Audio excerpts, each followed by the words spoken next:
যখন ঝামেলা ঝঞ্ঝটে জড়িয়ে পড়েন মুখ্যমন্ত্রী মন খারাপ হয়ে যায়, মাঝে মধ্যে জঙ্গলমহলের খোলা হাওয়া খেতে আসেন। 1 মাস 1.5 মাসে একবার করে আসেন, আবার আসছেন জঙ্গলমহলে। উনি জঙ্গলমহলের যে আদিবাসী জনজাতি SC ST মানুষ আছে, তাদের জল, রাস্তা, শৌচালয়, তাদের জন্য আবাস যোজনার বাড়িঘর কিছুই দেননি। 500 টাকা দিয়ে ভোট কিনতে চাইছেন। আর সেই আদিবাসীরা যারা এখান থেকে গিয়ে সুন্দরবনের ভিতরে আছেন, সন্দেশখালী এলাকায়, তাদের মান সম্মান নিয়ে টানাটানি হচ্ছে, জমি বাড়ি কেড়ে নেওয়া হচ্ছে। আজকে আদিবাসী সমাজ সবচেয়ে বেশি বিরক্ত। ভূমিজ, সাঁওতাল এবং ওখানকার যে SC সমাজ, তারা সবাই অত্যাচারিত, পীড়িত, শোষিত। তাদের আওয়াজ আজকে পশ্চিমবাংলাকে গরম করে রেখেছে। দাদা, অভিষেক বললেন কোর্ট আমাদের হাত বেঁধে রেখেছে, তাহলে এরকম শেখ শাহজাহানদের কবে ধরে ঢুকিয়ে দিতাম।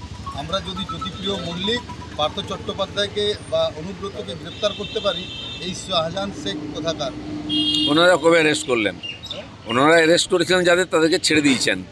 মদন মিত্র আর কুণাল ঘোষকে ওনারা অ্যারেস্ট করেছিলেন, আর তারা বলেছেন যে পার্টি চক্রান্ত করেছে তাদের বিরুদ্ধে। তারা এখন পার্টির নেতা। বাকি যারা সত্যি সত্যি চোর ডাকাত, তাদেরকে ED CBI অ্যারেস্ট করছে।